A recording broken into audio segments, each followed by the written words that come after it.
Welcome to Kaiser Watch with John Kaiser. I'm your host, Jim Goddard. John, welcome back. Jim, pleasure to be back on the show. Today we're going to talk about the big theme that I'm going to address at the upcoming Metals Investor Forum this weekend. You'll be in Vancouver on January 27th and 28th at the Metals Investor Forum. What are going to be the topics of your presentation, or is it just one? My session is on Saturday between 11:30 and 1:30. I will kick it off with my own supposedly 20-minute presentation talking about the implications of geopolitics and the energy transition for resource juniors.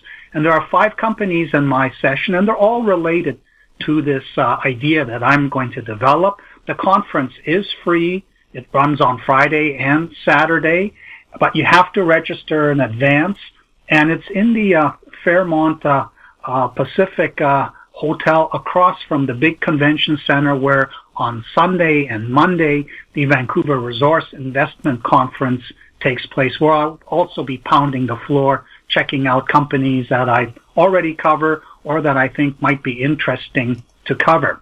Now, there's 2 important themes, in my view, that are dominating the world right now. One is the idea of the energy transition, whose goal it is to achieve zero net emissions by 2050 in order to keep global warming to a maximum of 1.5 degrees Celsius above levels that prevailed before the Industrial Revolution. The other is the showdown that's happening between autocracy and democracy, where an alliance between China and Russia is going up against the United States and Europe, with the rest of the world sort of sitting back and wondering, geez, which side should we pick? Now, both these themes have very positive implications for the resource juniors. Earlier this month, the International Energy Agency published its Energy Technology Perspectives 2023 report. It's 48 megabyte PDF, and it's got 458 pages. A lot of it repeats itself over and over again, but it has some excellent graphics in it, and it has a two-stage part to it. First part of it focuses on the energy transition goals for 2030, and then the broader goal is the 2050 target. Now, the 2030 target, they are primarily focused on the idea of electric vehicles replacing fossil fuel combustion, initially mainly light passenger, light cars, light vehicles that currently use gasoline or diesel. You cannot capture the carbon dioxide from the tailpipe, so switching these to battery-driven electric vehicles is the goal. The second part is really about 2030 to 2050. They expect that solar and wind will continue to ramp up and provide an awful lot of electricity. But of course, there is the intermittency problem, and the way the IEA sees it being solved is by the creation of hydrogen. And hydrogen will be created by using the surplus energy when the wind is blowing too much and the sun shining too much to conduct electrolysis on water to separate water into hydrogen and oxygen. And the hydrogen can be used in 2 ways. It can be simply burned in a facility to generate electricity when the solar and wind is not producing a lot for the grid. But their big vision for the heavier duty transport vehicle sector is that from 2030 onwards, hydrogen fuel cells will be the primary fuel that they use. So they see hydrogen also becoming used for trucks that transport goods and people, because the batteries that have been developed for the light electric vehicle sector, they just don't have enough in them with the current technology to support the needs for these trucks to move goods around. Now, what I found really interesting about this report is they do an analysis of what is needed for the goal of 2030 of having electric vehicles reach a certain level, and they put their finger on the critical metals input problem. They spend an entire chapter just focusing on the fact that there is just not enough supply in the pipeline to fulfill the demand growth that they expect to come. Now, the metals that they highlight are copper, nickel, lithium, cobalt, and the magnet rare earths. And of these, the copper and the rare earths are related to the motors and wiring of electric vehicles, while the nickel, lithium, cobalt are related to the batteries. Cobalt's the least important because a lot of R&D is going into eliminating it from the nickel manganese battery, which is the sort of higher quality battery that's more popular for cars in the United States and Europe, and it's certainly not part of the lithium iron phosphate battery, which is for the smaller cars that China is adopting, and which India has now decided it's also going to adopt as the basis for its electric vehicles. And of course, the cobalt primarily comes from the Congo, which is inherently unstable. So getting away from supply that's critical for these electric vehicle batteries that comes from such an unstable region, that is very important. So I think we're going to see cobalt eliminated from these electric vehicle configurations. Now, copper is interesting because they only expect 100% growth in demand for copper by 2030. And that is quite interesting because in 2021, the value of the copper market at $4.22 a pound, that was a $200 billion market. And an electric vehicle uses 6 times more copper than an internal combustion engine car. So what we're seeing is, on top of the ordinary macroeconomic growth, there is now expected entirely new demand that's worth $100 billion a year. And in terms of, percentage increase above the existing supply, it's not a huge number, but in total numbers of additional copper that's required, this is a big deal. Now, in the case of nickel, they see a 200% demand growth, and that is a pretty big deal because in 2021 at $8.38 a pound nickel, the nickel market was worth $50 billion. So we're talking about the nickel market becoming worth $150 billion by 2030, assuming, of course, that these nickel manganese batteries continue to be in demand for the sorts of cars that North Americans and Europeans wish to buy. But what's really interesting is that for lithium, they come out and say by 2030, we need 600% more lithium than is produced now. And in 2021, the lithium was about 100,000 tons of metal equivalent, and that was worth about $36 billion. And they're talking about a 6-time expansion to 600,000 tons and that $15 a price. So we're talking, this is a $100 to $200 billion a year market coming. By 2050, they expect lithium demand to be 1,200% higher, but by then there will be recycling of existing lithium in batteries that will make up a very big part of the lithium demand. And it is their greatest concern is with the fact that the lithium is coming from such a small base.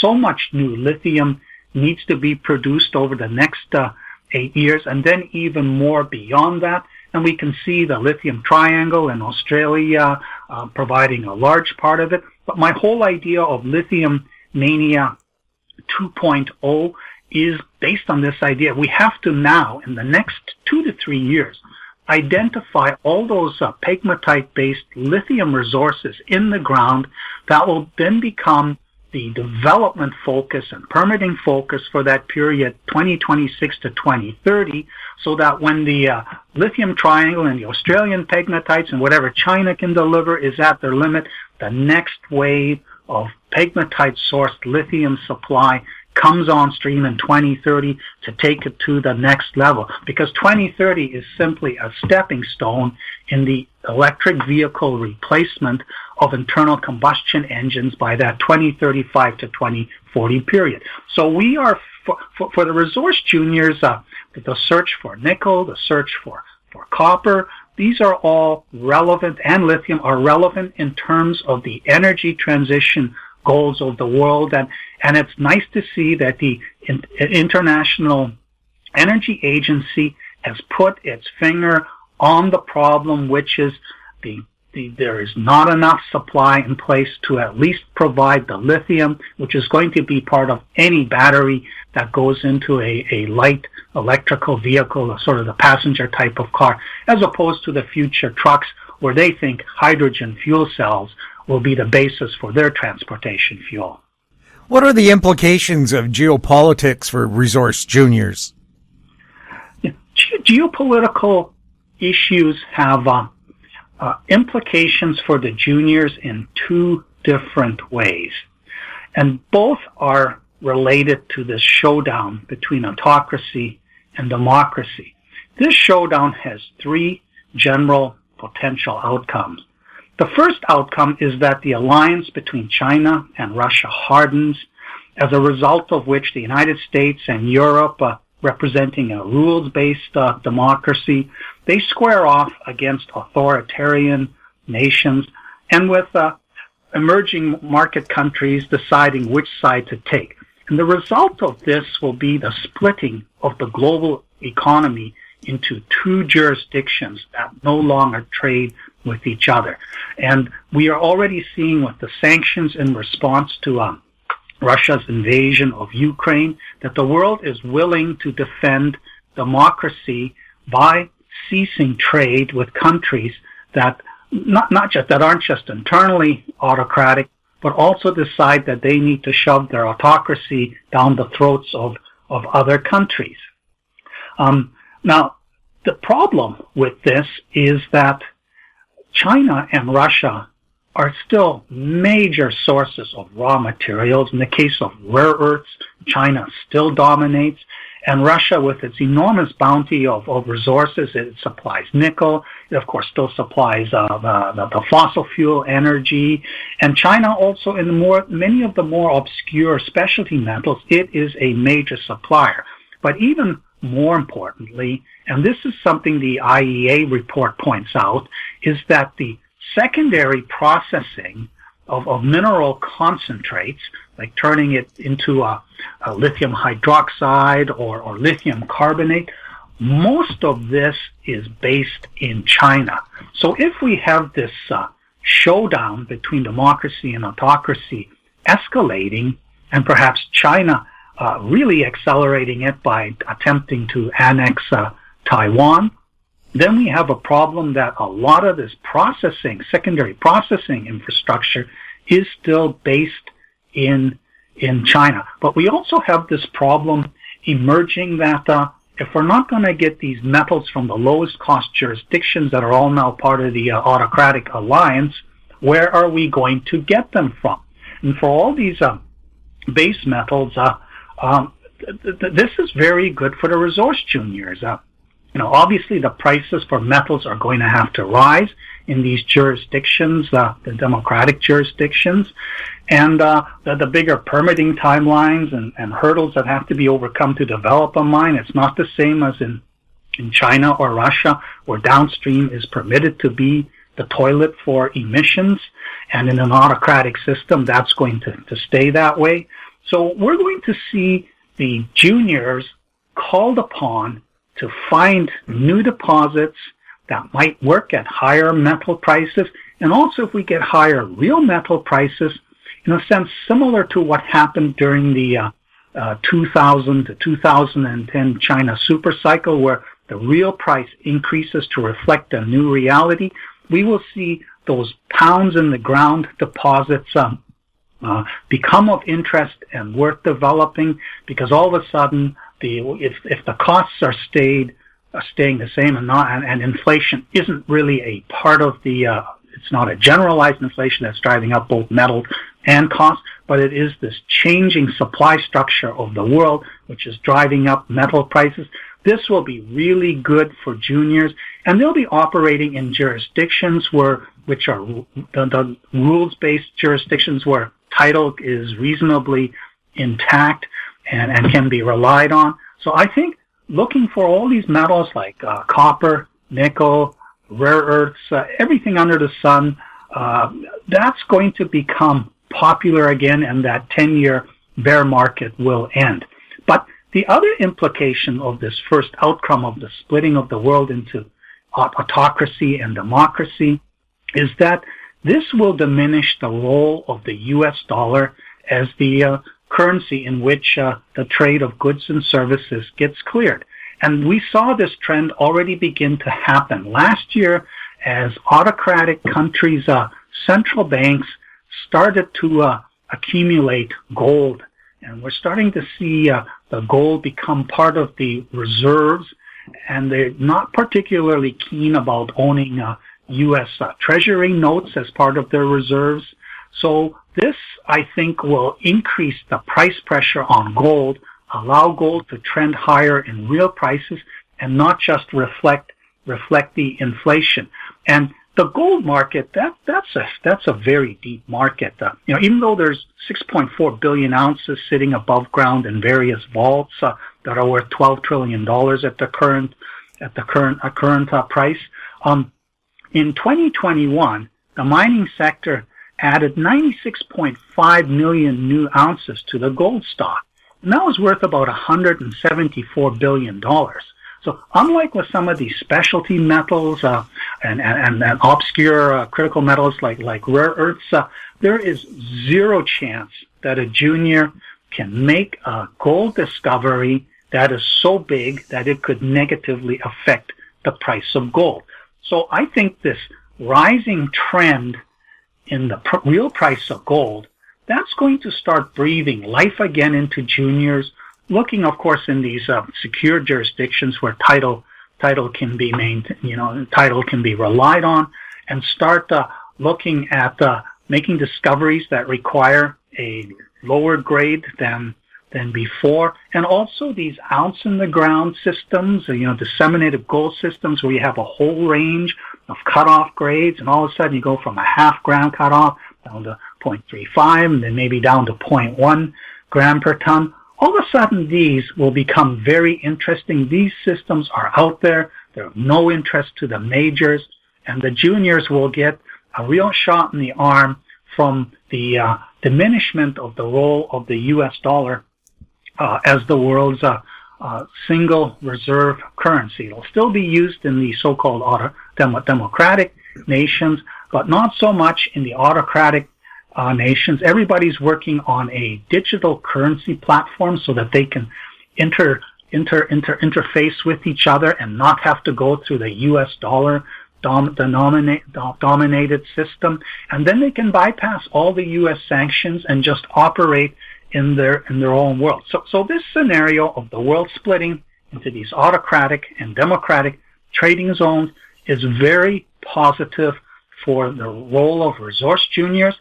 It's not particularly great for the energy transition because everybody really should be cooperating in that regard. But China itself is very keen on the energy transition. Russia itself not so keen because it benefits from global warming as the Arctic ice melts and its own country becomes much warmer and greener. And of course it has a superabundance of fossil fuels that are the basis for its ability to generate revenue. So Russia's never going to be a fan of the energy transition, but China will be a fan. So there is still hope that even in this split up world, the energy transition can take place.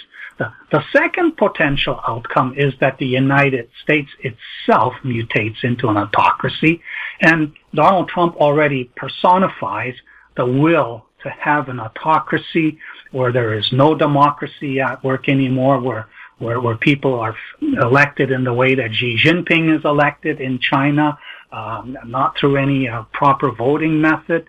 And should this happen, it becomes then United States as just another thug nation squaring off against every other thug nation out there. And with the Europeans and countries like Canada sort of still trying to maintain a democratic alliance, this is going to be very problematic for the U.S. dollar also. And furthermore, it is unlikely that the American population will accept an autocracy where some particular religion gets jammed down everybody's throat, such as has happened in Afghanistan. And there will be probably a breakup of individual states. I mean, states like California and Texas, they have economies as big as that of Canada. And this is a serious problem for the U.S. dollar, too, because if the United States becomes the disunited States, 50-50 little big and little nations, all in a sense competing with each other, well, that definitely will give gold a big boost. I don't think this scenario will be allowed to happen. However, we're going to hear about the debt ceiling nonsense for the next 4 or 5 months, and the threat to, we'd rather collapse America than not have our way in terms of whatever peculiar goals that we have. The third outcome is one where China and Russia undergo domestic revolutions where their strongman leaders Xi Jinping and Vladimir Putin are ousted and not just replaced with another thug, but there's actually a reform which brings in a democratic political structure. Now, that would be very good for the energy transition, and the companies looking for those metals, of which we need more of than is in the pipeline right now. It's not so good for metal deposits that are in jurisdictions, democratic jurisdictions that are lower grade and need a higher price, because we will see globalization restored, and then the lowest cost, richest deposits will supply the world once again, making other deposits marginal elsewhere. But the chances of this happening overnight are zero. If there is some sort of coup, it will still be an uncertain interregnum where we do not know what's happening, how long it will take. And I think when these sorts of internal revolutions happen, that will probably also be good for gold in the interim. But if it actually happens and we see this globalized order restored, globalization restored, and the economy humming, and the energy transition goals happening, that will probably not be particularly good for gold. But I think there is no danger of this happening over the next couple of years. We will have a decent uptrending gold market, and as long as the democracies continue to push policies that support the energy transition, there will be opportunity for juniors to find more nickel, find an awful lot more lithium, and also to find more copper in jurisdictions where you're allowed to explore. What are the implications for the 5 companies in your Metals Investor Forum session in Vancouver? Well, the 5 companies are A-Mark Resources, which is a company run by Bob Dickinson and Diane Nicholson, and they are focused on British Columbia. They have 2 projects with existing copper systems farmed out to majors, Freeport and Boliden, and they have 100% the proper discovery, the Ike project, which also on the periphery of that property has some interesting copper gold potential. Now, British Columbia is a copper mining region. It doesn't have super rich copper deposits such as the Congo or even in Chile or Peru, but A-Mark is clearly an example of a company that benefits from the recognition that the energy transition will require 50 to 100% more copper supply by 2030, beyond what macroeconomic growth will require in terms of increased demand. FPX Nickel is my nickel company in the group, and they just put out an update on their metallurgical study that they have done on their flow sheet to produce a ferro-nickel concentrate. The market hasn't really responded to it yet because they are still saying, well, our 85% recovery assumption from the PEA, it's now 82%. However, we have figured out a way that we can reprocess part of the tailings from the flotation stage and get back that 2 to 3% needed to get us back to 85%. But the Awaroite-based nickel deposit, the Dakar, and it's also in central British Columbia, also a secure jurisdiction, a potential source of clean nickel for both the stainless steel industry and for the battery sector. This is the next big milestone to come from them, is the result of the 18 kilos or so of ferro-nickel concentrate that the pilot plant study generated. This is now being subject of bench scale tests to produce nickel sulfate product, which will then be sort of shown, the specs will be shown to the various battery companies to convince them that if you do need nickel sulfate for your batteries down the road by 2030, if you're still using those kinds of batteries, this will be the place to get it from. Now, I've got the Eagle Plains Resources as my prospect generator farm out company with a royalty spin out that's happening. And they're focused on British Columbia and Saskatchewan, generating prospects, farming them out to other juniors.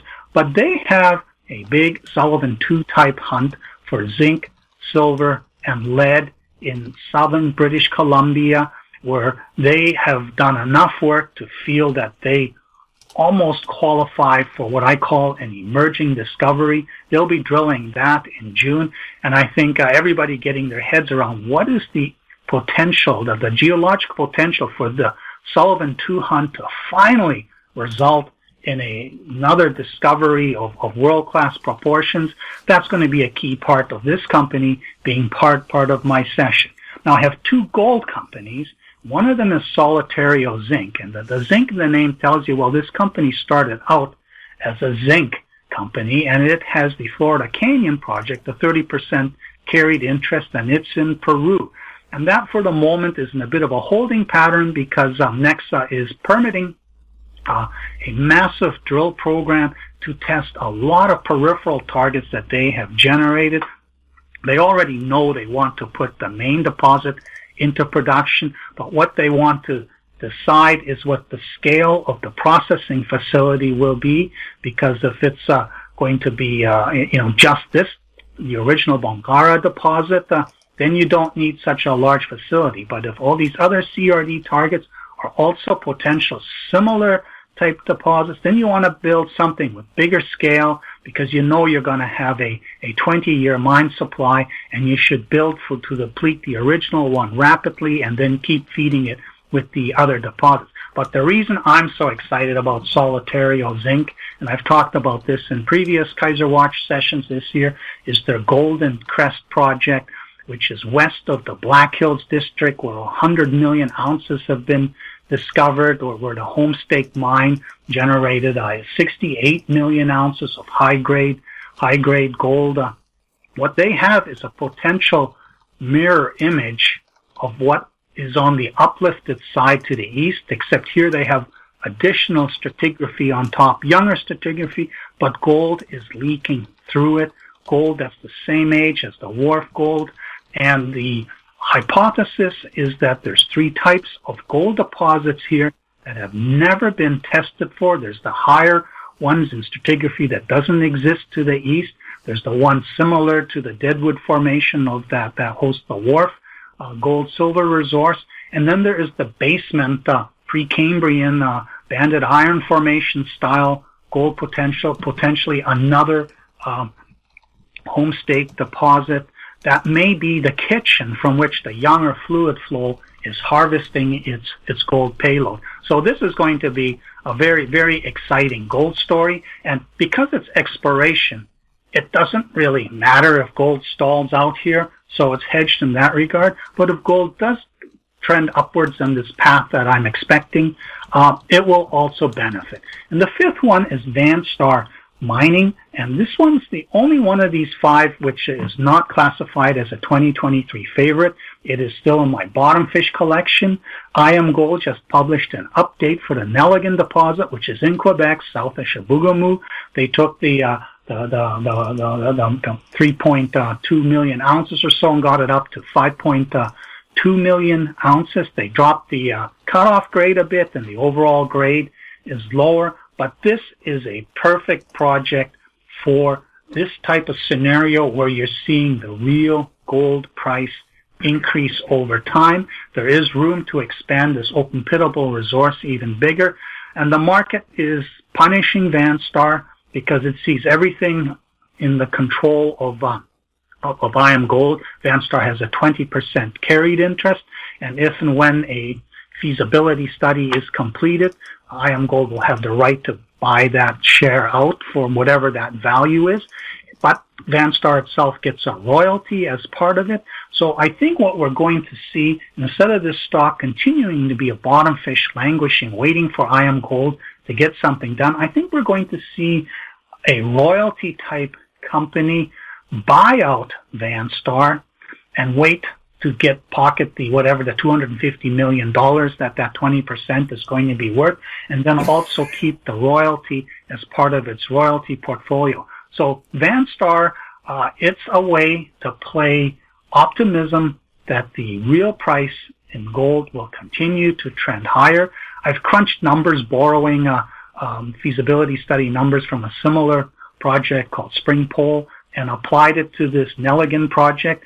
And the project works, and it also works if you do a 20% cost escalation. We don't know what the actual numbers will be until IAMGOLD does a PEA.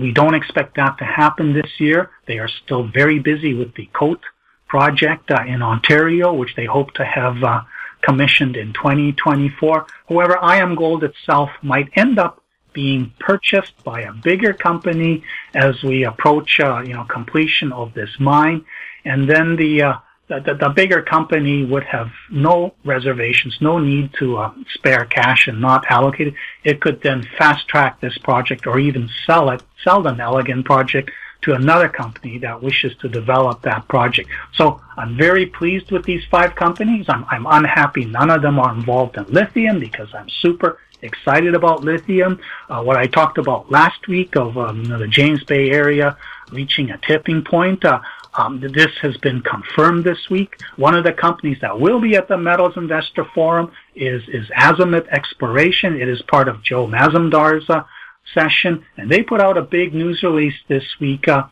showing where all their projects are and what lithium potential they have. Plus, they went on a staking spree of 16 claim groups that they staked in the James Bay area. They haven't revealed any details about them yet, but this stock, which was languishing at the 70 cents based on its Patwan gold project, it has surged to $1.75 on news that they have excellent land positions. And some of them, such as next to Winsome's Andina project, have very, very good potential to have something similar. So Jean-Marc Loulan is switching from hunting for gold and precious metals in the James Bay region to becoming a lithium bug. And hopefully we get to hear more about this from both Joe Mazumdar he's in the Friday session at the Metals Investor Forum, and from Jean-Marc himself at his booth at the Metals Investor Forum. John, thank you so much for the update and hope to see you in Vancouver this weekend. Yes, I'm looking forward to it, Jim. Thank you. We've been speaking with John Kaiser. I'm Jim Goddard. Comments made on Kaiser Watch are an expression of opinion only and should not be construed in any manner whatsoever as a recommendation to buy or sell any financial instrument at any time. Archived online at kaiserresearch.com.